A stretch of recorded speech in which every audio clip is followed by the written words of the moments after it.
Our purpose at WE is to change the dismal statistics of our people, particularly Māori and Pacifica people. We do this through helping small and medium-sized businesses to thrive. Our businesses need our help. So many have felt the pressures of lockdown and are facing challenges that they've never faced before. Challenges that are impacting their livelihoods. That is why we're bringing you this series to share stories of the people behind our businesses, their successes, their failures, their challenges, and their triumphs. If you are already in business, we hope you will be inspired. Perhaps someone will share one piece of gold that makes a difference in your business. If you've been thinking about starting a business, we hope that you will be motivated to start your own business venture. We hope that by sharing these stories, we can help small businesses on the road to recovery all across New Zealand, Australia, and the Pacific. So grab your cup of tea and whakarongo mai. Kia ora te whānau nau mai, haere mai, welcome to our cup of tea. Now to you, nothing has changed, but to me this is the first one that I've actually done coming back of having surgery. So I just want to apologise that this week we are only having 2 cup of teas, and the same with next week, so Monday and Wednesday. So after tonight there will be a break tomorrow, and then we'll be back again on Monday. So I'm really excited though to share with you today our guest speaker. Now, people might think that because I am a bit of a rugby fanatic that I just like to interview people who come from rugby or league backgrounds, but that's not always the case. But today's cup of tea guest he does have a league background, and I'm proud to say that he started off in Aotearoa, New Zealand. Just because he lives in Australia now doesn't mean that we'll hold that against him. So welcome, Henry. Thank you so much for joining us today. Now, can I just quickly also say that at least your accent is not as bad as Bernard's, so I won't be sitting here like cringing the whole time while I'm listening to you. That's how Bernard. Now, Henry, tell us what the name of your business is and what it was that you were doing before business, because like I said, you had a bit of a league background. Yeah. So fill us in a little bit. Okay, so my business is Iron Up Sports. It's a high performance program for junior athletes. So pretty much the serious that want to take their game to the next level, they come to me. I get them faster, I get them stronger, and I get them fitter. But before business, I would say what I was doing before business, I was just a kid that grew up in New Zealand, South Auckland, and I was a hungry kid. You'd open up your fridge and your pantry and there'll be no food in there. And because I was a hungry kid, the 2 things that I knew that was sort of my parents spoke about, having the good life was, you either have a good education or you get yourself a first grade contract. And so those are the 2 things that I knew, and those are the 2 things that I chased. And so I started chasing rugby league, and I started doing schoolwork. I took it seriously. And from there, I didn't make reps till I was about 17. And from 17, that's when I got proper high performance training. And from that high performance training, it kind of elevated my performance and my confidence. And it kind of led me to playing with adults. And from adults, I moved from New Zealand to play in Australia for rugby league. And at the same time, I dropped out of uni just to focus on footy for the time being, because I wasn't too sure where I wanted to go with my life. So that's why I stopped uni, to not get into any debt. So yeah, that's me in regards to, before business.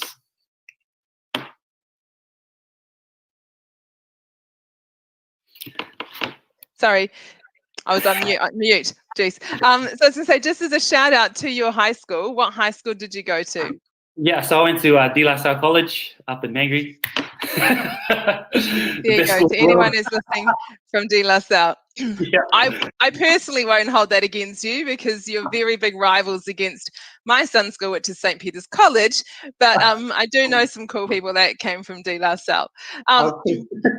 And how great that your parents talked about having, a first grade contract, but also getting a good education, because that's something that I know is really big at the moment, is making sure that you have another option or something else to do as well. Yeah. And it's all good that you didn't finish university, because you did get, to go and do some league as well, but at least you started. Yeah. Look, even though I didn't finish uni, because I went and played footy, and because I didn't make footy, but because I had that major impact of high performance in my life at the rep level, that's sort of the avenue I sort of took when it comes to working with junior athletes, and that was my connection with the youth today. So the reason why I chose youth is because as I was 17 and playing with adults, I was going through adult stuff and had some regrets, and then I started growing in the way I think, and because I had a mentor. He was just a gym partner, and he kept talking to me about mindset and how mindset is the key to your transformation. And so for 2 years, he was just my mentor, and he just spoke to me about mindset, spoke to me about how I speak and my belief systems and how that impacts a lot of the things that I do. And that's why I was like, man, I wish I'd known this when I was younger. And because of that, I decided to go with youth, and I used high performance was my connection with the youth. And that's my opportunity to connect with them and speak to them, and hopefully change the way they think as well. So yeah. That's really awesome. I just have a question. So with the youth that you're working with, what are maybe some of the key things that you share about them, like some tips, or I don't know whether you have any sayings that you share with them, but just about their belief system and how they can transform. Because what I've learned is that particularly Māori and Pacifica people, we do have a self-confidence issue, even though we've got all of the talent in the world. So what are some of the things that you share with these youth? Yeah, look, I would say for me as a coach, the first thing I got to do is got to have that ability to influence them. And one of the best ways to influence, especially the Polynesian community, is that you got to learn to give to them just a little bit more, and ask questions and try to find out who they are. And the moment you show that you care is the moment you have a connection. And just from that connection, I start to speak to them, and my words mean more now because of that connection. And so the things I speak about is the same thing that my mentor talked to me about. It was your mindset, and there's two parts to the mind. There's the conscious and the subconscious, and the power lies within the subconscious. And the way we are as people, and the reason why we do certain things is because we are programmed a certain way, and because we're programmed a certain way is because of the people we hang out with, the things that we watch and we listen to and we read. That all has an impact on the way we think. And I started to sort of sew in a lot every single day, because I knew repetition was the key to learning. And so every session I had to have a message, and that message had to impact them to sort of change the way they think. And that was my goal, was to change the way they think. People think it's high performance, but I think the number one key to high performance is the mindset side of things. Then you've got your movement, your nutrition, and then you've got your recovery. But I truly try to hammer in the mindset, because mindset sort of transfer not just in sports, but also in life as well. So that's our mission statement as well. And it totally resonates with business too, because a little bit like what you said, it starts with mindset, and then you got the nutrition and all that sort of stuff. So in business, you've got like the skill sets, how to sell and all that sort of stuff. But if you don't start with the mindset, then all the other stuff kind of is a bit subpar. It's not, it can be so much better if you've got a really good mindset. Yeah, because I tell a lot of kids, like, you've got a lot of potential, but your potential determines your action, and your action only determines your results. And the only way to get better results is to start to change the way you believe. If you can believe in a much greater potential, then you start to have greater action, and greater action turns into greater results. So that's why I'm always hammering them. And sometimes I'm real with them. Like, there's a time where I'll muck around with them, but then there's a time where I'm straight to the point with them. And that's one thing that sort of separates my business from everybody else, is that I'm not like a babysitting service. I'm more of like a mentoring, but I'm really taking the athletes seriously. So that's why everyone comes to me, because we're serious. Yeah. Sometimes you need someone to be just a little bit honest, because Otherwise, you can have, I guess, over belief in yourself, and that's not so good either. Yeah, because I remember I was always wondering, like, why didn't I make it? Like, can somebody please tell me the truth? And because no one did, it was like, oh man, I make sure that, you know, when kids don't make it, I'll tell them the truth. Yeah. And I give it to them when they know that, and because they know that, they respect me just a little bit more too. So yeah. But it gives them something to work on. The same in business. If you don't know what you're doing wrong, how could you improve? And so if people aren't honest with you, then you can't go away and then find a way to be better at that, or to decide, actually, maybe this is not my thing, and go out and look for something else. Otherwise, you're a little bit in la land almost, if you like. Yeah, for sure. Because when I took this from a hobby to a business, I was stuck at certain points, and so at certain points I had to learn, and I had to pay for people's expertise. And to be honest, like, even though I paid for business coaches to help me out, there was some investments that weren't the greatest, where I lost money.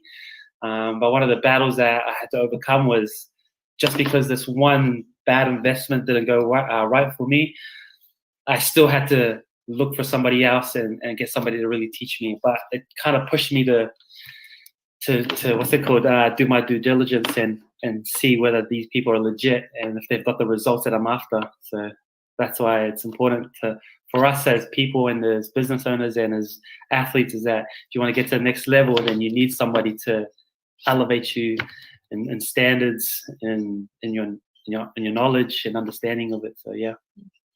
That's so true. And I think for anything, I mean, even if you're looking for an accountant or a lawyer, just finding people who can actually do what they say they're going to do and the right fit for you is vital, especially if you're investing money into them and also your time. You want to make sure that you're going to get a good return on your investment. Yeah, for sure. Like,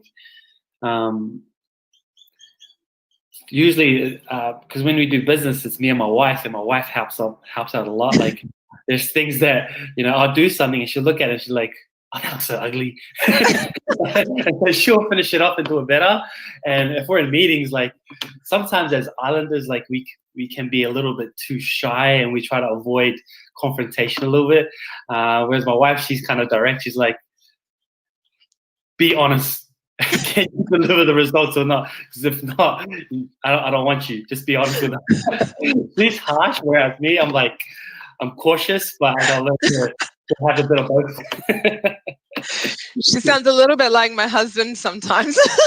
Well, it's good to have a mixture of both, you know. So she brings that part, which makes it good for business. I think so, right? And there's nothing wrong with just being upfront, because at least you know what you're going to get. There's no assumptions made. It's not like, oh, I thought that you could do this. Well, I never said that I could. You just assumed that I could. But I guess parents have got the same when it comes to giving you their children, especially since, you know, there are a lot of parents out there that have some high expectations of their children. I am not one of them. I lie, but no. And, you know, so I guess it's basically them that are paying for you, right? So I guess they need to know that you're going to be able to help their children too. Yeah, definitely. Like, for me, in business, this was probably one of the most challenging parts, was that, yes, I would have staff that would come on board, very intelligent, but I was telling my staff, I was like, hey, people don't care how intelligent you are. They just are after the result. Give them the result. Give the parents what they want. And so we have to think of how we use our knowledge, and at the same time give the athletes and the parents what they want, at the same time give them what they need as well. So I think the number one rule for me when it comes to the business is really listen to your clientele and give them what they want. And I got that from the UFC. I got it from Dana White when I was watching one of his documentaries. He was like, just give the fans what they want. And I was like, you know what? I'm just going to give the parents what they want. And because of that, we get a lot of referrals coming through. So that kind of helps us with our branding as well. Yeah. It is so the same for every business though, isn't it? Like, if you're going to exchange money for service or product, then it best be doing what it says it was going to do and what I expected it to do. And let's not be mind readers. Let's find out exactly who these people are and what it is that they want. And then let's work out whether we can deliver that. And if we can, then great. Here's a delivery, give me my money. Or otherwise, I'm really sorry, I can't help you. But maybe there's somebody else who can. It's true, like, because there's, in the beginning of business, because I was with a few of my brother and my brother-in-law, and we all had different views on business and that. Because I went into the youth part of business, because what I was doing, I was already doing it as a hobby, and because of that, I knew for myself what kind of service I wanted for my kids. Because even my wife too, she likes a service that was taking kids seriously, and not sort of like kiddie programs. Because there'll be some programs we go to, and our kids were doing something, and it looked terrible. My wife was like, "Oh, that looks so terrible," and the coach goes, "Well done, that was good." And my wife was like, "No, that wasn't." Because of that, we kind of knew what the market really wanted, especially for serious parents. And so, yeah, that's how things worked out for us, is understanding our market a little bit better, because we were the market. My kids are the business, and so we are also the business as well. And so we're able to sort of look and go, ask ourselves the question, like, what do the people want? Like, what is it, and how can we make them better? How can we provide a service that meets their needs but over delivers? And so, yeah, that's what we sort of come across when it comes to business, is that, you know, you are the business, your ideas, your creativeness. People might not think it's the right idea, but if you think and believe it's the right idea, then do it, and you never know what would happen. So yeah. So true. So I have a question, which is probably a little bit of a sticky one, but how do you deal with unrealistic expectations of parents? So you've gone to a parent and they have said that they want their son to be the next big Sunny Bill extraordinaire, and they want you to deliver that. But perhaps the child does not want to be Sonny Bill Williams. Maybe he wants to be Einstein. I don't know. But, you know, like, have you had to deal with that? I'm just thinking also as from a business context, right? It's like if the customer has an expectation that you're trying to deliver and you just cannot meet that because it's unrealistic. Yeah. How do you cope with that? I just tell them straight. I'm like, hey, look, this is what I provide, and I don't make any promises, but if your son doesn't want to be here, I prefer not to take him on board, because the key to you succeeding in anything is, do you really want it first? And if you don't want it, then you're not going to get it. You know what I mean? So the prerequisite to anything is having desire. And like for me, I always tell the parents, look, I can't deliver it. I can't do that. Like, I can only give you the tools that's going to make you better, but you got to first want it. Not you as a parent, but you and your child has to want it. Because sometimes for me, I know that, because I know what my ideal customer is, and they got to first want it. Because if they don't want it, then it becomes draining. It drains the energy out of you as a coach, because you're trying to train somebody that doesn't want to be there. And I just sort of cut it from there. Like, that's just my pre-qualifier. If your kid doesn't want it, sorry, he can't be in the program. Yeah. Yeah. Maybe come back next year. I always say that too. I always say, maybe come back next year, but try to figure out what your son really wants. And that's me being honest. I can't deliver on something that I don't believe in. Yeah. Yeah. And I think it's really good that you've identified who your key or ideal client is, and that one of them is that they have to be there. So what did you do to uncover who your ideal client was? So it was the parents who were our ideal customers, and the parents had to be serious parents. Because serious parents, they encourage their kids at the same time that they'll make the kid committed to the program. And the best results come from the most committed ones. And so I had to make sure that I got the right parents, and then also make sure I had to get the right clientele. So my clientele is athletes that do stop and go sports. So you like your soccer, netball, basketball, all have the same qualities when it comes to playing sports. And so I made sure that I would cover that base. And so those were the the two areas they got to tick off was if they play sports. Some of them will come and they don't play sports. I'm like, okay, if you want to come in and try it out, try it out. If you like it, you like it. If you don't, at least you gave it a go. So the way I identified my ideal customers was the parents, because I know myself as a serious parent. My wife was a serious parent, and the athlete too had to be serious. Majority of the kids that do come in, because their parents are serious, they too are just like their parents, and so it makes it easier. And that was my ideal customer. I was like, this is my ideal customer. Anything else is just you come in, you socialize, and if you get something out of it, you get something out of it. If not, but I try to make sure that my program, I make it clear it's serious. Like, we start right on time. You got to be in uniform. You're not in uniform. If you can't find it, if you lost it, buy a new one. And you have to stick to that. Like, you can't let people come from the outside come in and try to change that. Like, we had some parents try to test, like, oh, but my son's more advanced. He should be with the older kids. I was like, no, he's 10. He's not 13. We stick to the ages, okay?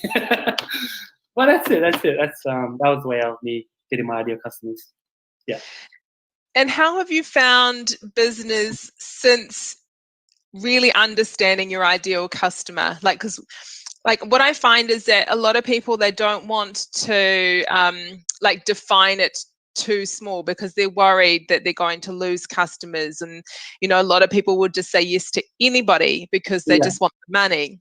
But there's actually a lot of problems that come with that. So how have you benefited from knowing exactly who to say yes to and having just those people inside your programs? Yeah, so like, you know, because you know your ideal customers, it gets you the result that you want. And so you have social proof and testimony of you know, this is the results.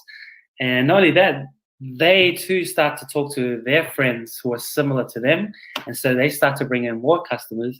And if you take on everyone, then it ruins the quality of the session and the service you're trying to provide.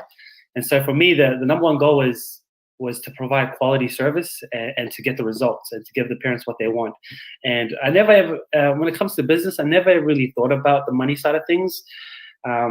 I was just more into the transformation side of things, because that was sort of an obsession for me, was seeing people transform, and I got a kick out of that. And to me, that was more satisfying. And with that, money just came, and customers just started to come, and people can read you and feel your energy. And if your energy is just about taking rather than giving, then, you know, people are going to just eventually leave. You know, like I say all the time, build a connection, build a community, and show that you truly care. And that's what my service is all about. And not only that, when you identify your ideal customers, then when it comes to the marketing and the branding side of things, you are able to give out the message that is real to you. And because of your message, it resonates with your ideal customers, and then they start to come in, and then they start to take on your service. And, you know, you can't serve everyone and everyone. Like, you know, you got to niche down and know what your market is and deliver to your market the best you can. That was like the perfect answer.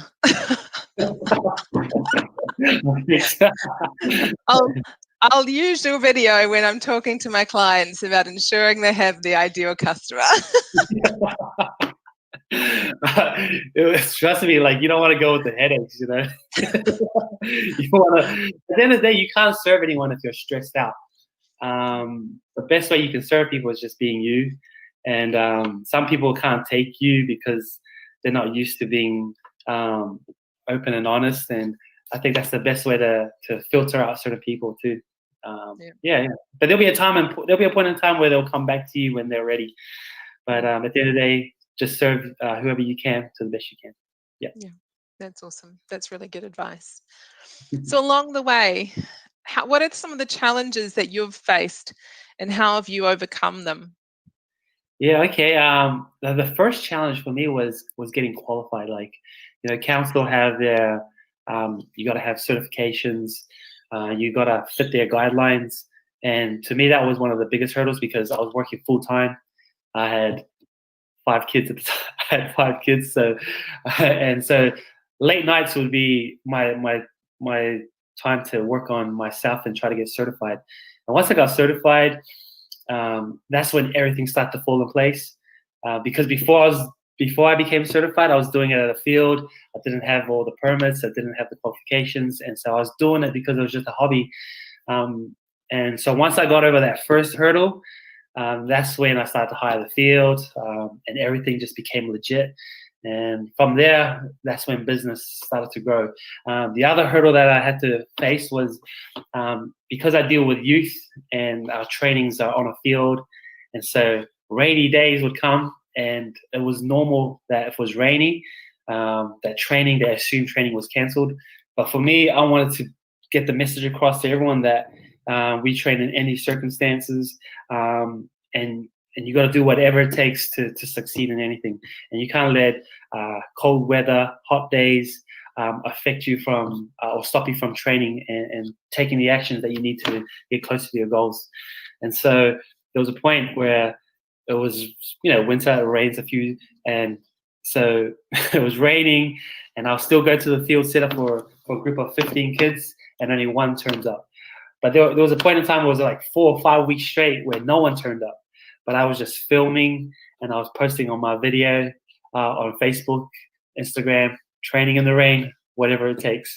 And I'll do that consistently, and then eventually people got the message, and they're like, you know what, train in the rain. These guys train in whatever condition, just not on a stormy day. And from that, we started having clients coming in on rainy days, and because they were crazy parents are like, go and train.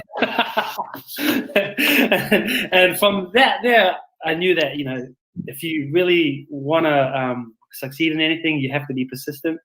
And even though you don't see the customers turning up, do not just live by sight, but live by faith as well.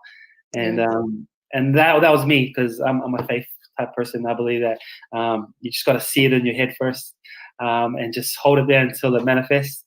And it turned out. And I remember saying at the car park, we've got a pretty big car park, and I told my wife, I was like, look at the car park. I was like, this time next year, it's going to be full.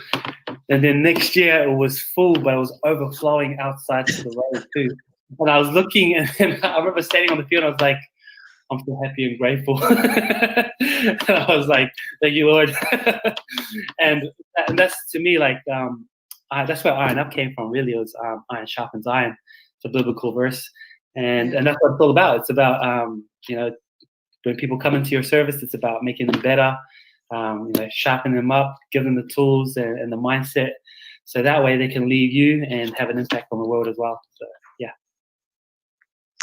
I think that's a really good lesson to learn, though, to just train in the rain no matter what, because it's the same as life. You can't just lie in bed all day because I don't feel like getting up today because it's just a little bit too hard for me. It's raining outside. We're going to be faced with challenges left, right, and centre all through our lives until we die. And you can't just keep avoiding all of the challenges. So just get used to it. Yeah. And love it. Enjoy it. It's true. Like, for me, like, I never talk about negative stuff to my kids. Like everything, like if I hear something negative come out of their mouth, I stop them straight away. And I'm like, where'd you get that from? And they're like, oh, from Auntie. And I was like, well, Auntie lied to you. I was like, Auntie lied to you. All right. You don't get sick in the rain. Stop thinking about sickness. All right, you don't get sick. We don't get sick. I tell that to my kids, and because they hear that quite often, we never talk about sickness anymore, and they never talk about it. They never think about it, and I don't think they've never been sick for the last 2 years. So that's just like I make sure that the belief system of my kids has to be optimistic, has to be love, and has to be successful. Yeah. But you're so right, because we really do believe what we believe, and it becomes part of your identity. And if you believe that you are someone who doesn't get sick, you won't get sick. Yeah. And it's like, my parents listened to a lot of Amway tapes when we were younger, and I just constantly have in the back of my mind, like, if it is to be, it's up to me. You can have anything, be anything, do anything if you really want. And I honestly believe that, and that's what's helped me in life. So let's just keep throwing subliminal messages to our children, Right, but all the time. also just sharing, these types of things with them, positive affirmations and belief systems, because that's what's going to help them in the future. Yeah, for sure. Because I always think about the next generation. Because I remember growing up being poor and hungry and not having much stuff, and I think that kind of shaped my program as well, because it was just, I kind of understood Polynesian kids, because some coaches will come up to me and goes, "Hey man, I don't know what you did, but that kid is different." And I was like, "Yeah, because I just got to ask them, hey, do you have enough food at home? Did you eat today?" And they'll tell you.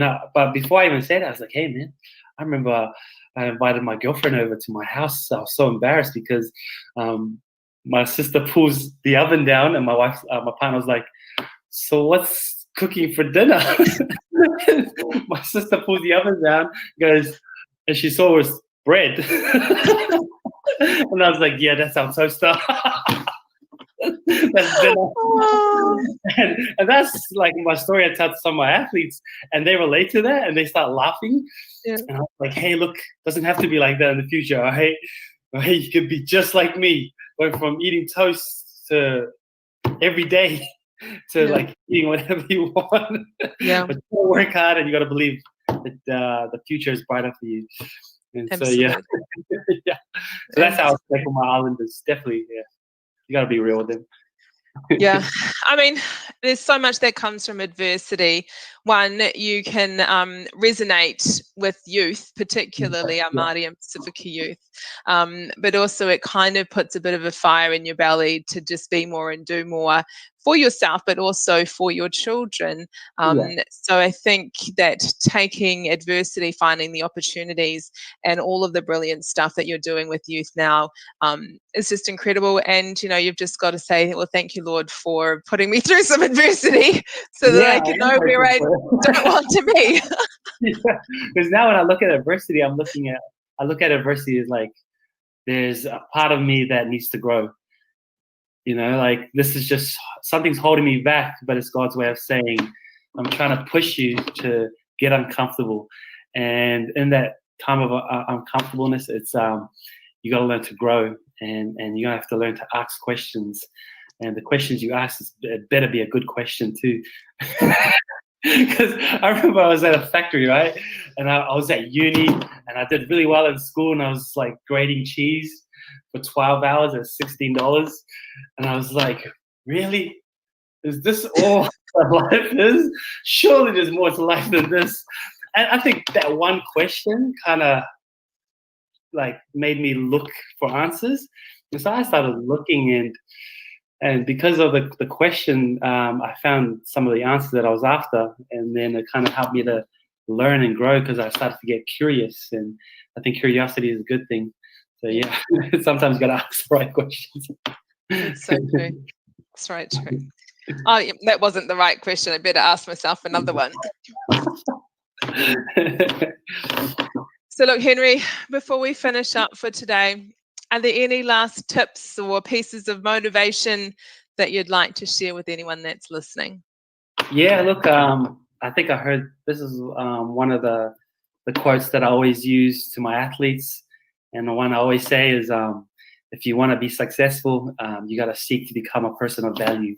So with my athletes, I always say, hey, if you want to be successful as an athlete, then you got to get faster, you got to get stronger, you got to have that leadership quality, you got to have good energy, and you got to have passion, and all those things make you a valuable person, because there's certain places that are looking for that, and because you represent that, they go, I want that guy there.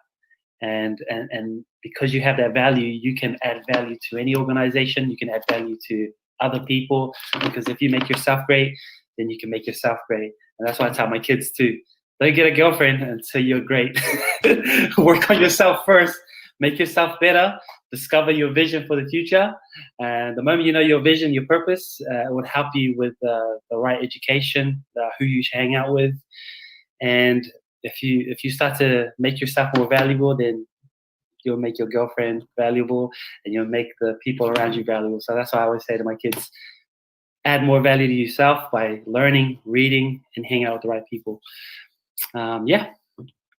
That is great advice, and one that I will use on my teenage boys. Thank you very much. Cool. Nice. Thanks for that. But can I just add, like, you are so right though, because when I found my husband, it was because I knew exactly what I wanted, who I was, and where I wanted to be.